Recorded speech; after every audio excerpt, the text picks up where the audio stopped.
Footprints são aquelas impressões digitais, né? Ou aquela marcação que vai na placa para representar cada componente. E a gente vai ver aqui no centro, tentando linkar as três coisas, né? Que o que a gente vê no esquemático é o símbolo, que está aqui à esquerda, e o símbolo não tem nada a ver com a construção física do componente, geralmente é algo mais amistoso para o usuário. A gente viu na aula passada algumas regras sobre o uso do esquemático, e uma delas era ter bem claro isso, que o símbolo não necessariamente é fisicamente parecido com o componente. O footprint já tem esse compromisso, ter que ser a projeção do componente na placa. Então, o footprint já são geometrias que vão ser fabricadas de fato. Eu já aproveitei e já botei aqui na lista das três vistas, podemos chamar assim, do mesmo componente, que é o modelo em 3D, que já é muito comum, quase todos os softwares de design PCB já tem alguma forma de você estimar ou visualizar, ou até às vezes ajuda para se ter uma noção das dimensões físicas que a placa vai ter depois, que é o tal do modelo 3D. Para esse componente aqui que eu peguei, selecionei aqui, que se chama CLC 2000, eu consigo conferir se as minhas características estão certas do footprint e do modelo 3D. Lá na folha de dados do componente, a gente consegue achar, sempre tem um desenho esquemático aqui de como é o encapsulamento do componente, e alguns, inclusive, tem já o footprint desenhado de forma de desenho com cotas aqui, como ele vai ficar. Mas como esse modelo aqui, ele usa um tipo de encapsulamento que é bem comum, que é SOIC 8, eu não preciso necessariamente desenhar um SOIC 8 só para aquele dispositivo que eu estou usando. Eu posso pegar um footprint genérico, o encapsulamento SOIC 8, é um encapsulamento comum que centenas, milhares de componentes usam, e simplesmente pegar pronto esse footprint, como esse do meio aqui, e às vezes convém conferir se as dimensões são as mesmas que o fabricante indica para aquele modelo. Em geral são iguais, já que o encapsulamento é o mesmo, com essa nomenclatura, SOIC com 8 pinos. Às vezes pode ter uma variação de que o fabricante sugere pads mais longos ou mais curtos, ou até mesmo pode ter uma área grande aqui no centro do footprint para dissipação térmica. Não é o nosso caso aqui. E como é que eu faço a ligação ou a conexão entre o símbolo e o footprint que vai ficar impresso? Se a gente observar bem aqui no símbolo, eu vou tentar dar um zoom aqui para ficar mais fácil visualizar na tela compartilhada. A gente vai ver que o símbolo tem números de terminais aqui, ó, número 1, número 2, número 3. Onde é que está o número 4? Acredito que está a alimentação aqui em cima. Número 4, que é alimentação, deve estar aqui em cima. Número 5 está aqui embaixo também. Então, o símbolo não precisa ter ligação, a distribuição dos terminais parecido com a distribuição física. Número 7 e número 8, acredito que está aqui em cima também, que é alimentação. O que nos importa é que o mapeamento dos terminais do símbolo, conforme a gente está ligando lá no esquemático, seja respeitado funcionalmente, ó, de acordo com o que o fabricante indica, correspondente aqui no footprint após. Não quer dizer que por ser SOIC 8, sempre o pino 8 vai ser alimentação positiva e no pino 4 vai ser alimentação negativa. Isso não é regra, isso aqui é que esse fabricante determinou, isso a gente encontra na folha de dados desse fabricante. E essa miniatura aqui, esse esquemático simplificado aqui, nos ajuda a fazer essa correspondência.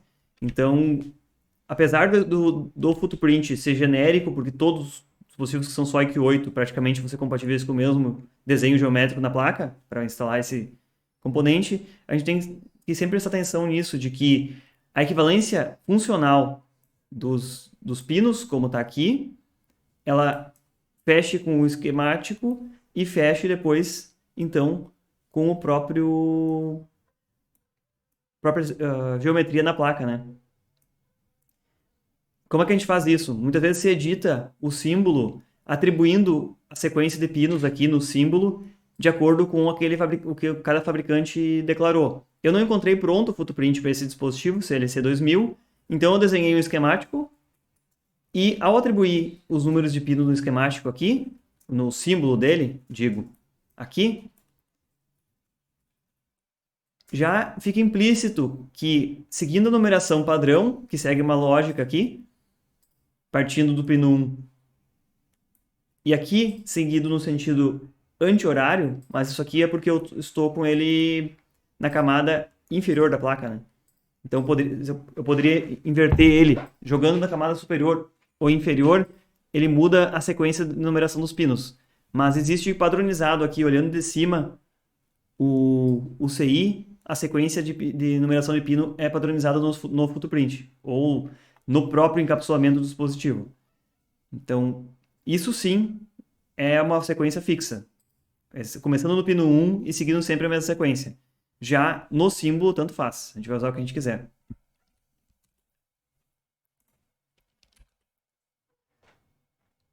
Onde é que vocês vão encontrar isso aí? Lá na interface do KiCad. No editor de esquemático, vocês podem ir em propriedades e vão encontrar aqui pequenininho, onde é que diz footprint para selecionar. Provavelmente vocês já mexeram aí no esquemático e já viram isso.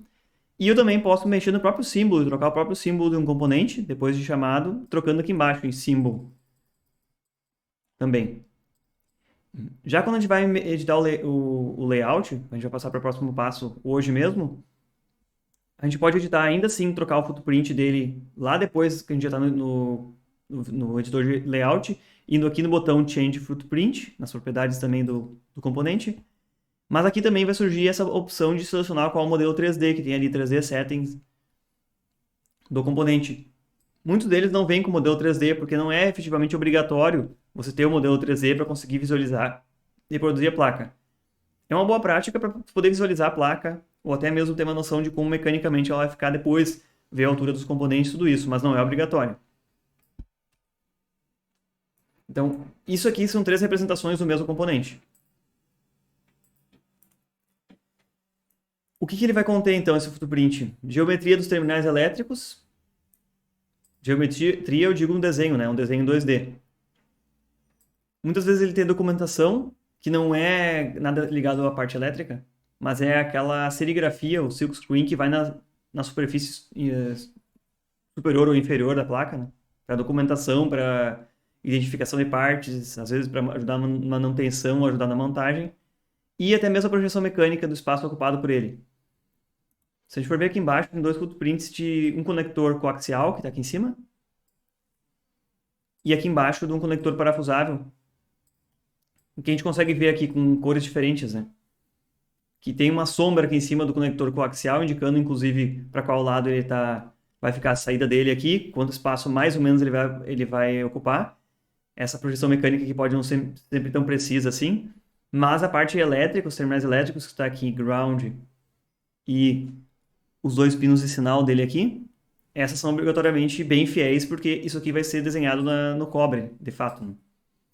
Assim como aqui no meio também tem a furação necessária para colocar ele, já que ele é a montagem para o roll. Já esse de baixo aqui, que é um bloco terminal parafusável, também para botar na placa, é interessante que ele já sugere aqui, inclusive, o lado onde vão ficar os parafusos aqui, se vocês forem observar, na parte mecânica.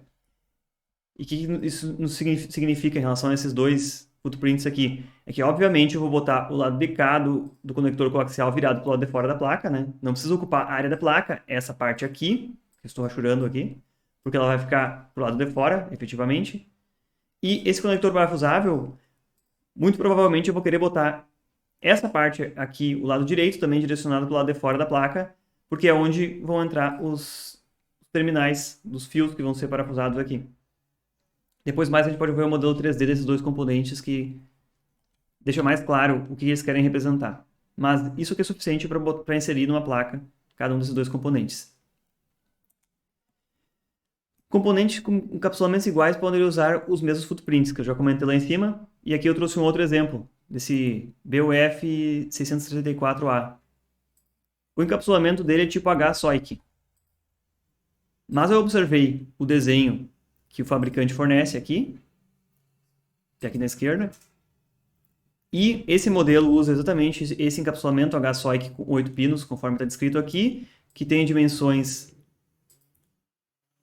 comprimento e largura conforme está aqui, no corpo dele. Esse desenho esquemático aqui também já traz essas dimensões, né? Como ficaria adequado fazer essas áreas que vão ficar expostas para soldar esse componente.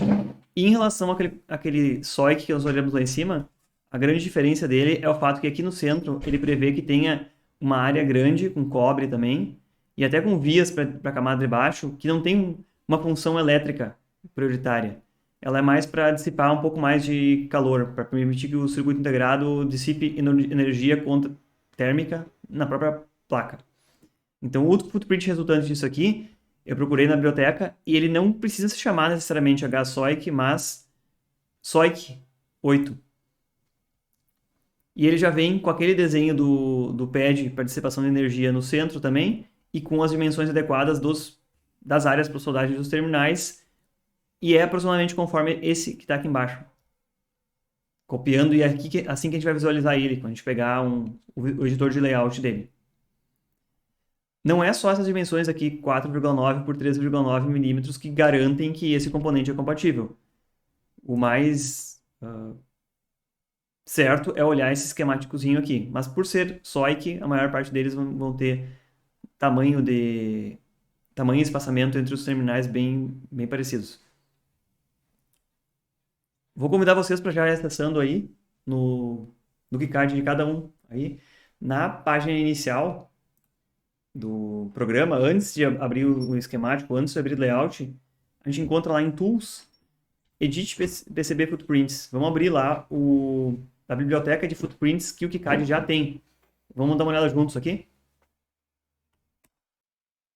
Se vocês forem abrir lá, então, em Edit PCB Footprints, vai abrir uma biblioteca. De repente, a primeira vez que vocês abrem vai demorar um pouquinho para carregar. Mas o que é muito útil para pesquisar aqui é botar alguma parte do nome aqui em cima em Filter para procurar alguma coisa. Eu fui procurar por um botão, Push Button, desse sem retenção. E aí eu só escrevi Push aqui em cima e já fui direto na biblioteca aqui onde diz um Push Button de 6 mm com altura 4,3 mm.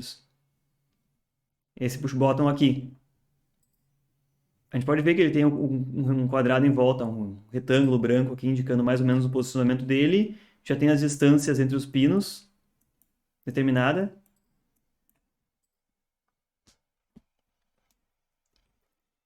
E assim a gente pode ir abrindo diversos outros componentes, se vocês querem ir testando coisas diferentes aí. Tem componentes proprietários que não são tão comuns encontrar aí nessas bibliotecas. Mas eu vou sugerir para vocês procurar alguns componentes aí para ver se vocês encontram, alguns que são úteis no dia a dia. Experimentem buscar aí por um encapsulamento tipo DIP8 dentro dessa biblioteca aí. Talvez digitando DIP, do Online Package, né? DIP, na busca, talvez vocês já encontrem direto ele. Vocês vão encontrar DIP de números diferentes de pinos e com disposição diferente de pinos. Como eu sugeri, procurar aí o DIP8, eu vou abrir umas opções aqui. Se vocês forem observando, existem uma grande variação aqui de tipos de DIP8 diferentes. O mais comum que a gente vai encontrar, se a gente tem esses pinos regulares e um encapsulamento muito comum para amplificadores operacionais, é esse aqui de 7,62 mm e distribuição regular de pinos aos laterais.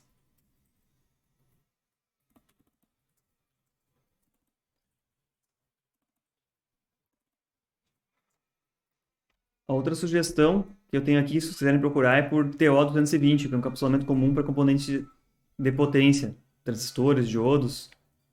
Então a gente pode vir em Libraries também aqui e procurar por TO220. E aqui entra uma outra coisa curiosa, é que ele tem encapsulamentos diferentes, de acordo com o número de pinos, claro. Tem TO220 com 2 pinos ou com 3 pinos. E também tem footprints para montagem vertical do componente. Quer dizer, aqui ele não vai ficar dobrado contra a placa, ele vai ficar na vertical. Na placa ele vai ocupar uma área muito pequena, simplesmente para conexão dos 3 pinos e um pouquinho mais. Ou para montagem horizontal, em que de fato o componente é soldado, mas ele também é deitado sobre a placa. E pode ser inclusive parafusado sobre a placa. Tem um espaço determinado para isso aqui. Eu estou sugerindo aqui é que cada um procure um pouco para explorar um pouco, ver se dão aqui com essa questão de procurar componentes da biblioteca, os comandos para verificar cada componente, fazer cada ação. Não é uma atividade que seja necessária para vocês se vocês já tiveram um pouco de contato com isso aqui. mas eu posso procurar também por potenciômetro. E aqui tem uma infinidade de formatos diferentes. Alguns deles aqui são menos comuns, outros a gente pode procurar. Deixa eu ver se eu encontro aqui. Esse aqui é muito parecido com os potenciômetros horizontais que a gente enxerga aí, mas tem alguns aqui que tem até a projeção de onde o cursor vai ficar. Como esses aqui, tem a projeção lateral aproximadamente do espaço ocupado pelo cursor dele.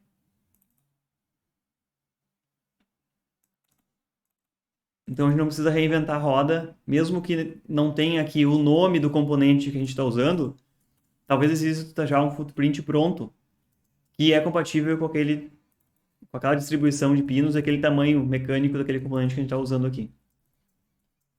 Então antes de se largar aqui a desenhar footprint, ler tamanhos, detalhes aí e ficar recriando o componente, eu sugiro dar uma olhada nessa biblioteca sempre.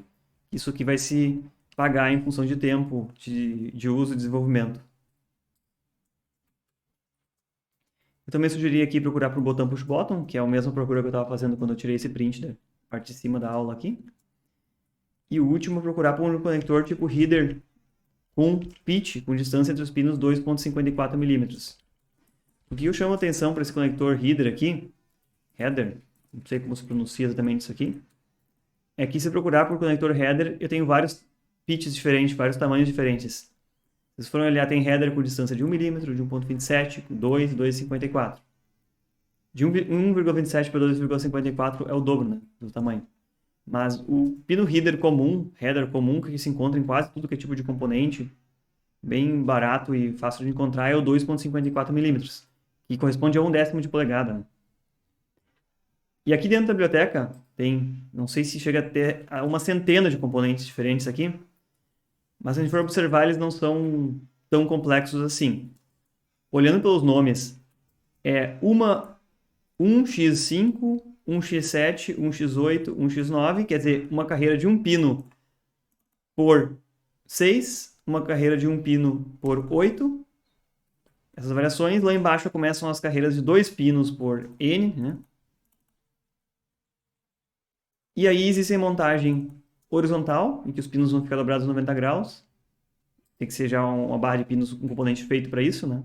Mas a parte onde vai conectado na placa aqui, ela tem a mesma distribuição dos pinos. Tanto a montagem horizontal quanto vertical é igual. O que muda é que o footprint tem aqui a projeção mecânica de quanto estaria ocupando esses pinos também. Ah, e tem a montagem vertical SMD e through hole também. Existem componentes SMD também desse tipo. Não tem furação nos pinos. Então eu estou passando isso aqui como uma atividade sugerindo que vocês procurem aí, só para se familiarizar com essa questão do uso da biblioteca que já existe, mas existem aí milhares de componentes e bibliotecas diferentes aqui dentro. Eu duvido que alguém já tenha usado todos eles, que é uma infinidade. E vocês conseguem também importar outros footprints prontos depois. Esses footprints, como eu mostrei até agora na biblioteca, eles são completamente independentes dos símbolos, né? Eu não preciso ter um símbolo específico para um footprint específico. Vocês viram muito bem isso aí, que isso é feito na hora da temática, um dos passos é depois escolher os footprints adequados. Em parte de desenho geométrico da placa, eu acho bem conveniente agora a gente parar e olhar com calma aqui do lado. Quando a gente abre o editor de layout e que surge uma barrinha aqui à direita já, com um monte de indicações aí, com um monte de checkbox. E se vocês observarem bem, tem uma setinha em azul pequena aqui do lado, que inclusive ela troca de posição quando eu clico em outra camada aqui. Essa setinha aqui azul, que eu estou mudando de local agora, ela indica qual camada eu vou desenhar, depois de desenhar alguma coisa aqui na placa. Se eu pegar aqui a primeira camadinha de cima, o vermelho escuro, cobre da camada front, e eu for desenhar qualquer geometria aqui, essa geometria vai ser desenhada naquela camada de cima ali. Se eu for pegar aqui uma linha, agora trai Drawing User. Um desenho explicatório simplesmente. Um desenho que eu vou fazendo aqui em cima, não preciso necessariamente usar para fabricar a placa. Eu consigo também pegar uma geometria qualquer aqui Se eu clicar em selecionar ela aqui,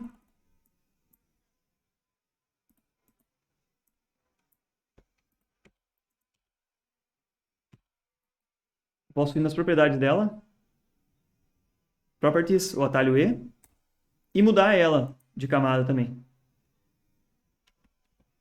Então, grande parte das geometrias que eu desenho individualmente, eu posso trocar de camada livremente. Já os footprints que vêm com partes em determinadas camadas, eu já não consigo mexer. Mas vamos dar uma olhadinha o que são essas várias camadas que estão aqui em cima.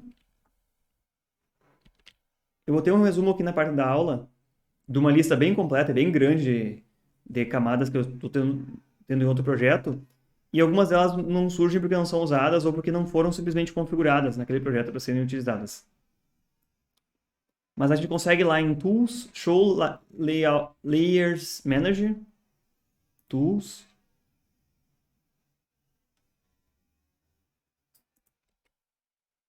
Show Layer Manager.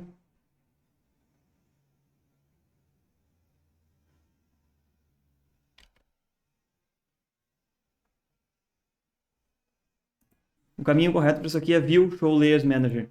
Se eu ocultei aquela barra lateral, ou Show Layers Manager, voltei a exibir essa barra lateral. De repente alguém de vocês não tenha mostrando ela aí, mas ela é necessária o tempo todo para fazer um desenho aqui. Para selecionar o que vai aparecer ali e a função de cada um, eu vou lá em File, Board Setup. Então, se eu vier em File, Board Setup aqui, vai aparecer aqui uma lista com um monte de opções. Aqui em cima eu já tenho umas opções pré-prontas, que é placa com 2 layers. As componentes ficam na layer de cima. Placa com 2 layers, os componentes ficam na layer de baixo.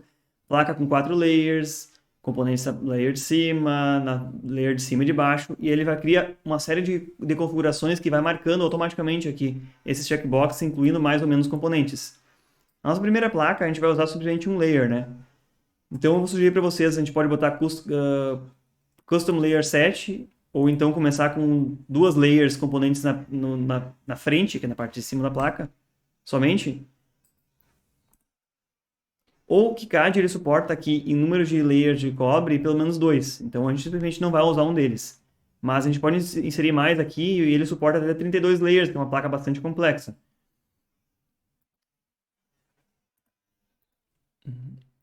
Aqui vem um dado que não é útil para desenhar as geometrias, mas da parte mecânica pode servir para alguma finalidade, que é a espessura da PCB.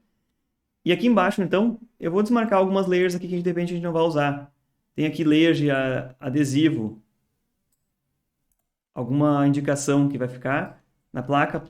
Ele diz aqui, ó, que não faz parte do cobre, ele não tem função então elétrica, layer. Aqui nas layers do cobre, se a gente for observar, cobre na layer frente e cobre da layer de trás, né? Ele inclusive sugere aqui que você pode marcar o que preferencialmente vai ser usado essa layer.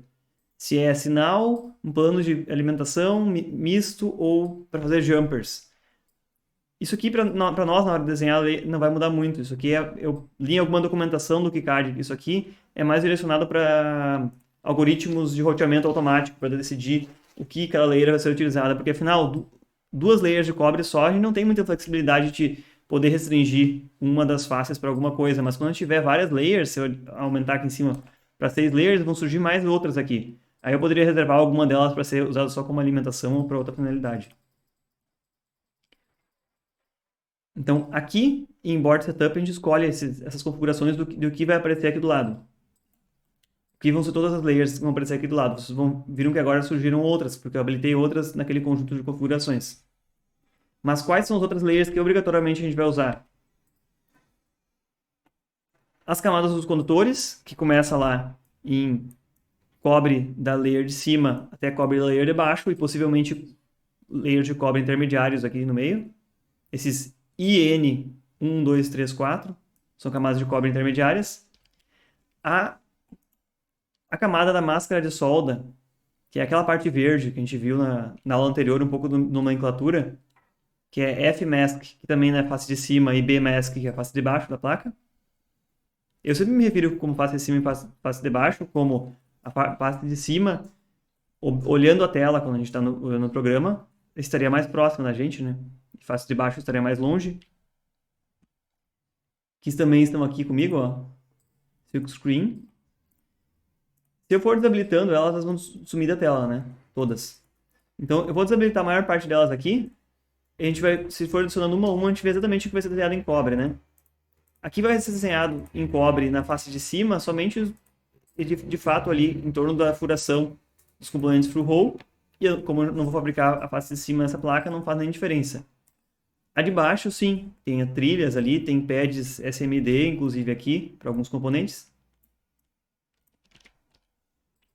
E eu acho interessante explorar o que cada uma delas representa aqui, facilita bastante na compreensão depois.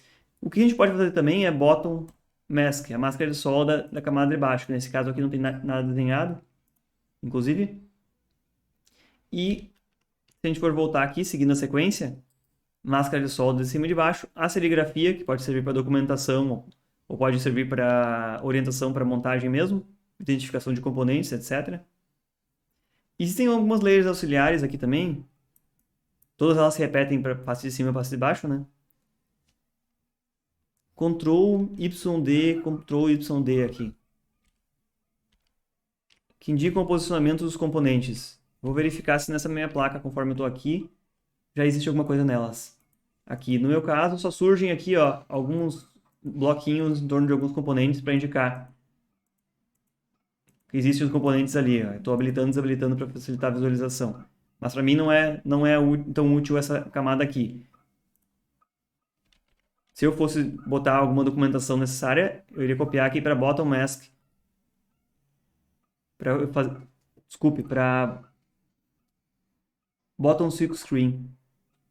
Que deveria estar aparecendo aqui na minha lista. Será que eu desabilitei ele por engano agora? Board setup. Eu quero bottom silk screen habilitada. Bottom silk screen. Ok, agora sim apareceu bastante coisa. Eu esperava que tivesse alguma coisa nela mesmo. Bottom silk screen tem bastante coisa desenhada aqui. Vamos excluir alguma coisa que não é do nosso interesse agora. Bottom silk screen tem identificação dos componentes ali, diodo 1, diodo 2, diodo 3. Também, qualquer uma dessas marcações, se eu pegar aqui front silk screen, eu não acho interessante. Tem alguma marcação aqui que para mim não é interessante que esteja na face de cima. Apesar dos componentes estarem montados na face de cima, faz sentido que seja aqui, mas eu quero trocar. Vou pegar um exemplo aqui arbitrário. Eu quero que C1 troque de face, em vez de ficar na camada de cima, fique na camada de baixo. Clico no botão direito em propriedades, eu uso o atalho tecla E, e eu consigo vir aqui em layer e trocar ele de layer. Ele estava na front silk screen, eu quero mudar para back silk screen. Só que agora vamos ver uma coisa prática. Troquei para back screen. Eu sigo vendo a placa da perspectiva de cima para baixo. E agora esse C1 vai estar escrito na camada de baixo, não na camada de cima. Então, para que depois, quando eu virar a placa, eu consiga ler esse C1, eu tenho que botar ele para estar espelhado aqui, por essa opção Mirrored. Então, assim, C1, eu vou conseguir ler na camada de baixo. Vamos facilitar a visualização, vamos tentar ver isso aqui. Eu vou abrir a representação em 3D dessa placa. E vou mostrar para vocês que aqui, C1 veio parar na face de baixo, né? Não tem muito sentido para mim, eu só estou mostrando como realmente a gente consegue trocar de camada ele. Mas, antes de fazer a alteração, eu vou desfazer aqui e voltou o C1 como estava antes. Ó. C1 está na camada de cima agora. C1, visualização 3D, está na camada de cima. A gente enxerga ele aqui. Ó. Se eu não tomar aquele cuidado ali, eu vou voltar aqui na visualização do layout e vou trocar ele na camada de baixo. Bottom. Ok. E agora eu vou voltar para a visualização em 3D. Sumiu da camada de cima e veio para a camada de baixo. Agora eu vou girar a placa. Olha o jeito que ficou o C1. Porque a projeção que a gente vê na outra tela, ela vista em cima da placa. E quando eu for fazer a serigrafia por baixo, eu vou virar a placa para visualizar e vai estar invertido. Então, isso aqui é uma coisa prática. De qualquer componente que eu trocar para o outro lado, ele vai ter que ser espelhado. Da mesma forma que eu posso pegar um componente inteiro. O C1, um capacitor aqui, ó, um componente inteiro na placa. Eu posso apertar aí. Isso é um componente, né? E eu quero dizer que agora vai para o outro lado da placa, aqui, ó, board side. Tá na face de cima. Eu vou mudar para face de baixo agora e vou dar um OK. Vocês vão ver aqui que automaticamente já espelhou o C1 e já mudou a posição do componente. E se eu for na visualização 3D agora, eu confirmo isso, que ele não está mais na face de cima da placa, mas está na face de baixo da placa aqui. Já copiou a representação em 3D do componente, aquele quadrado de serigrafia lá para indicar posicionamento do componente e o nome já estão na face de baixo também. Nesse meu caso aqui, isso é contraprodutivo, então eu vou deixar na face da frente. Ok. Confirmar isso. Ele ficou na face da frente. Para mim não é tão útil. Aqui o que aconteceu? Duas escritas se sobrepuseram. C2 e TP1. Elas não têm função elétrica. Vai ficar simplesmente feio a fabricação, mas não vai atrapalhar em nada a função da placa. Se vocês observarem aqui também, o D1, D2 e D3 aqui, por já serem serigrafias que estão na face de baixo da placa, eles já estão invertidos. E se a gente olhar a cor, fecha com bottom silk screen a cor. Se eu quiser confirmar isso aqui, inclusive, eu posso mudar a cor e botar uma cor mais chamativa aqui. Ó, bottom silk screen, aqueles três carinhas ali. Esses componentes TCMD que estão na face de baixo. E se for olhar a placa, eles de fato estão na face de baixo aqui. TP2, D1, D2 e D3. Então eu posso trocar à vontade entre as camadas de cima e de baixo os mesmos desenhos. E outra camada que obrigatoriamente a gente vai usar, só vou confirmar com vocês se estou seguindo a sequência que está na aula aqui. Aqui outras camadas de identificação e documentação, mas é essa camada aqui, forma e bordas da placa. Edge Cuts. Essa camada aqui, Edge Cuts, é importante porque ela vai determinar os limites da placa aqui, ó, em torno. Eu não preciso fazer ela bem regular, eu posso pegar qualquer desenho e fazer usando essa layer Edge Cuts e fazer a formata da minha placa assim como eu quiser. Nesse meu caso, eu já fiz o formato da placa e o que eu verifico na visualização 3D é que efetivamente ele seguiu aquela linha que eu determinei, aquele tamanho aqui em volta. E se eu for observar bem aqui, olha, JP1 ficou escrito fora da placa, ficou aqui, ó, flutuando, literalmente, ó, escrita. Se eu voltar no desenho, de fato, JP1, usei o atalho M para mover, ficou fora da placa, eu vou botar ele de volta para dentro da área útil da placa. Que a área da placa, determinada por Edge Cuts, está aqui nessa linha amarela mais grossa. Se eu voltar agora para a visualização 3D, o JP1 já está no local certinho que eu quero ali. Então, sabendo interpretar todas as camadas aqui, já nos ajuda a saber onde a gente está escrevendo ou desenhando e escolher de cara a face certa da placa também. Tem duas atividades pequenas sugeridas aqui para vocês. Uma delas é criar um footprint próprio, só para testar as ferramentas mesmo. Abrir lá a biblioteca de footprints, que a gente viu como abrir lá em cima, pegar qualquer footprint que tem lá, eu peguei um qualquer aqui, de 8 pinos, e pratique, cria uma biblioteca separada sua do projeto, para não danificar e não modificar aquelas próprias que já vieram no KiCad. Cria uma biblioteca sua, copia um componente lá para dentro, escolha qualquer componente e faça umas modificações. Experimente lá, remover um pad, alterar o tamanho do pad, mudar a largura de um pino. Editar as propriedades do pad, que vocês vão ver que lá eu posso geometricamente mexer ele. Tamanho, diâmetro do furo, se é SMD, se é through-hole, tem tudo isso em propriedades do pad. Talvez para isso, para mover os pads que vocês estão posicionando ali, que são aquelas áreas determinadas para soldagem ou para perfuração, né? Vocês têm que mover aqui em cima, editar aqui onde diz grid, e diminuir o grid, que é essa tabulação mínima, esse espaço mínimo que eu consigo mexer um componente. Se eu for ver aqui, ó, eu não consigo mexer de forma contínua. Isso é porque tem um grid determinado, ajudando a alinhar melhor os componentes. Se eu aumento o tamanho do grid, eu vou mover algo, isso vai dar pulos grandes, ó, porque ele sempre vai ajustando para encaixar nessas linhas aqui. Isso aqui está 1/10 de polegada, é bastante, mas eu consigo botar um grid bem menor aqui e aí conseguir fazer uma movimentação bem mais suave, ó, em passos bem mais suaves. Eu mostrei para vocês esse grid aqui na janela principal do layout, mas lá dentro daquela janela do editor de footprints, uma vez que eu vou editar um footprint, também tem, ó, essa mesma configuração de grid aqui. Então, talvez seja necessário modificar o tamanho do grid para fazer um posicionamento fino aí de alguma parte do footprint. Sugestão também, ó, desenhe um X no centro do footprint, na camada do Silk Screen. Experimente adicionar mais pads usando a ferramenta DDDPad, que vai estar na direita lá no editor de footprints. Essa ferramenta aqui. É só uma atividade, criem algum de vocês aí e mexam vocês mesmos. Eu mexi no footprint para ter certeza que eu sabia fazer todas as operações aí, mudei, adicionei pads a mais aqui soltos fora, só para verificar diferentes geometrias, diâmetros e tipos de pads. Mudem a numeração desses pads também. Simplesmente um exercício para se reconhecer as funcionalidades que tem aí, ok? Uma vez que tenham feito isso aí, vamos dizer, dar uma brincada, mexer um pouco. Experimentem fazer sério isso aqui agora. Desenhe um footprint para esse componente aqui embaixo, que eu esbocei aqui. Que é um transformador, não é nada muito padrão. É um transformador enrolado sobre um núcleo toroidal. E eu botei aqui 3 enrolamentos que ele teria aqui. Disse a espessura dos condutores de cada um dos enrolamentos. E eu vou pedir para vocês, vejam aqui as dimensões esboçadas desse componente.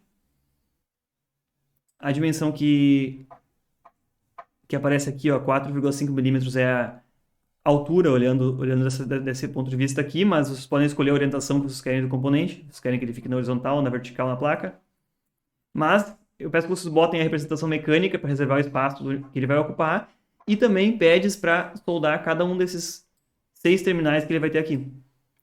Eu já escolhi um símbolo específico para ser usado em conjunto com esse footprint, ok? Porque existe um símbolo na biblioteca que é um transformador com 3 enrolamentos. Eu peço que vocês considerem aqui que o enrolamento amarelo é esse entre os terminais 1 e 2 aqui. E aí o vermelho e o verde podem ser tanto faz aqui, entre 3 e 4 ou 4 e 5 e 6. Mas vocês vão precisar botar, então, pads tipo pro roll para contemplar esses 6 terminais e vocês já usem a numeração dos pads desse footprint for desenhado conforme aqui estão nesse símbolo. Ok? Então, ficam as 2 atividades aqui sugeridas e eu vou ficar aqui disponível para a gente fazer isso juntos. E depois disso, vamos tirar tempo para, com cuidado, escolher os footprints certos para os componentes que vocês selecionaram para o projetinho 1. Que está inclusive aqui embaixo. Ó. Se você já achou os componentes dos footprints do projeto 1, se já achou, atribua eles lá. Se não achou ainda, podemos desenhar o próprio componente aqui.